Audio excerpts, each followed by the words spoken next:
चंदोड़ा ग्राम में हमारा जन्म हुआ। उसके बाद आगे की पढ़ाई के लिए व्यवस्था नहीं थी। तब से वो प्रक्रिया चल रही है कि जो इतिहास वाले हैं वो साहित्य से दूर होते हैं और जो साहित्य वाले होते हैं वो इतिहास से दूर होते हैं। पहली रचना तो प्रकाशित नहीं हुई।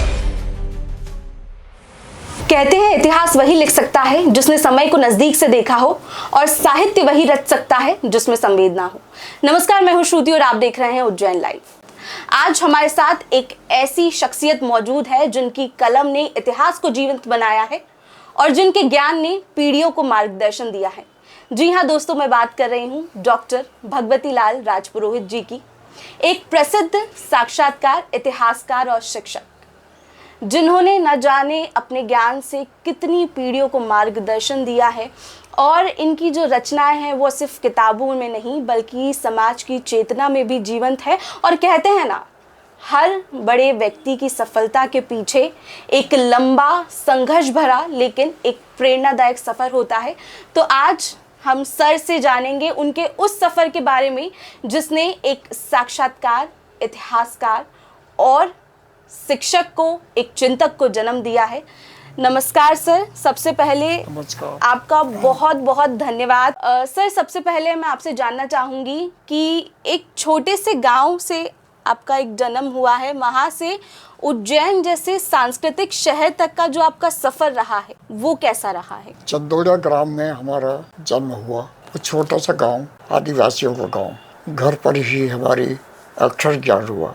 वहाँ से हम मंदसौर जिले के लदूना ग्राम में गए, जहाँ हमारे पिताजी का जन्म स्थान था। वहाँ रह कर के हमने मिडिल तक पढ़ाई की और वहाँ से हम धार गए, जहाँ हमारे भाई साहब रहते थे, वकील थे। उनके पास रह कर के हमने वही बीए किया। उसके बाद आगे की पढ़ाई के लिए व्यवस्था नहीं थी तो उज्जैन आए और उज्जैन आकर के हमने विभिन्न विषयों में एमए, पीएचडी इत्यादि किए और यहाँ आकर के फिर हम यहीं पर बस गए।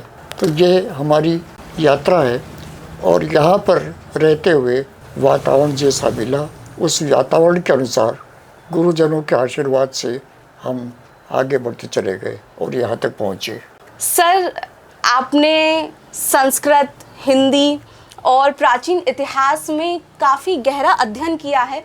हम जानना चाहेंगे कोई ऐसा विशेष पल, कोई ऐसी विशेष घटना या प्रेरणा जिसने आपका जो इंटरेस्ट है वो साहित्य की और जो प्राचीन इतिहास है उसकी तरफ मोड़ा हो।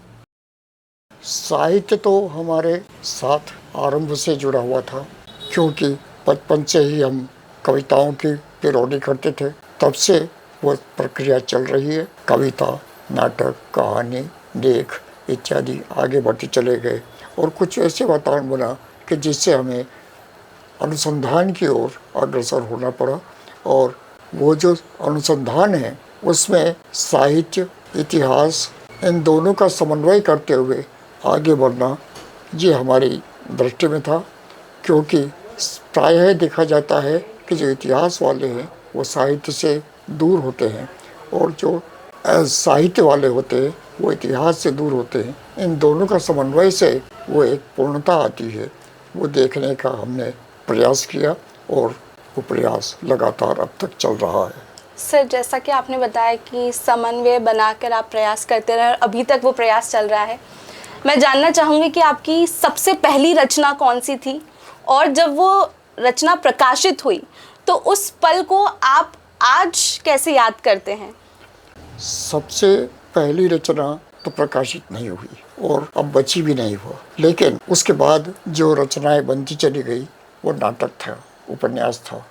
संगीत नाटक अकादमी के लिए 1984 में वो नाटक तैयार किया गया था माली में। वो नाटक अधूरा था, उसको पूरा किया और पूर्ण करके और प्रस्तुत किया गया।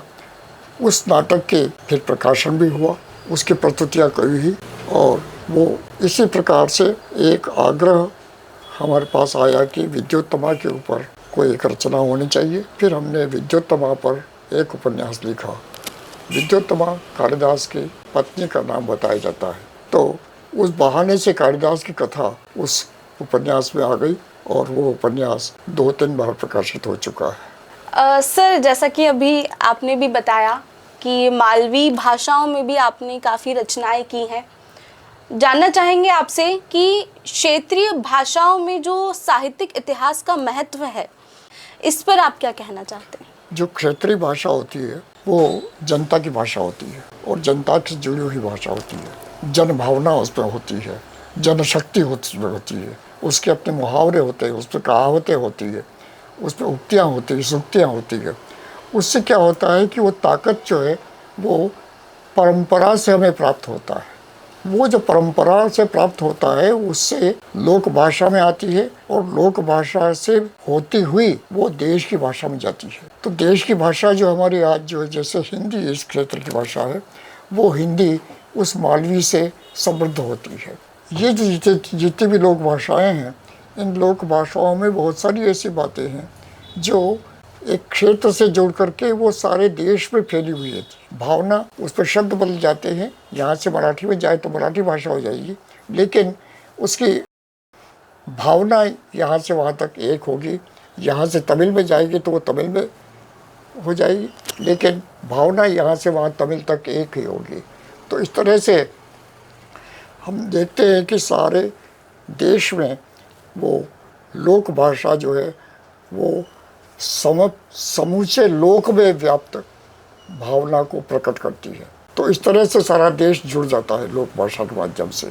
जी सर, आपको आपकी रचनाओं को लेकर काफ़ी ज़्यादा सम्मान मिल चुके हैं, कई सम्मान मिल चुके हैं और हाल ही में पिछले साल आपको राष्ट्रपति द्रौपदी मुर्मू द्वारा जो है पद्मश्री सम्मान से भी सम्मानित किया गया है। जानना चाहूँगी कि जब आपको पद्मश्री से सम्मानित किया गया उस समय आप क्या महसूस कर रहे थे और क्या ये जो सम्मान है ये आपकी जीवन भर की मेहनत के लिए सम्मान था, आप इसे मानते हैं? सम्मान है, ये हमारे देश का एक महत्वपूर्ण सम्मान है, इसलिए निश्चय ही हम अपने आप को गौरवान्वित मानते हैं और मुख्यमंत्री, प्रधानमंत्री सहित सारे देश के शासन को हम उसके लिए आभार प्रकट करते हैं कि उन्होंने हमारे जो परिश्रम है वो उसको पहचान करके प्रकट किया, उसको सम्मानित किया। उससे लगता है कि चाहे देर हो जाए, चाहे जल्दी हो, लेकिन परिश्रम आप करते जाइए, परिश्रम कभी व्यर्थ नहीं जाता है। तो ये जो परिश्रम है, किसी भी दिशा में परिश्रम आप करें तो वो व्यर्थ नहीं जाता है, उसका फल कभी न कभी मिलता है। सर, आपका जो शुरुआती सफ़र रहा है, जो अभी हमने आपसे जाना, काफ़ी ही प्रेरणादायक रहा है और ना सिर्फ हमारे लिए बल्कि हमारे जो श्रोता हैं उनके लिए भी एक सीख रहा है। तो अब हम आते हैं उज्जैन की उस परंपरा पर जो उज्जैन की आत्मा मानी जाती है। और अभी चूंकि सावन का महीना चल रहा है और सावन के महीने में जो है बाबा महाकाल की सवारियां निकलती है। बाबा महाकाल जो है इस सावन भादो के माह में हर सोमवार को नगर भ्रमण पर निकलते हैं, लेकिन इस सवारी के पीछे का क्या इतिहास है, क्या गहराई है और क्या महत्व है, ये हम सर से जानेंगे।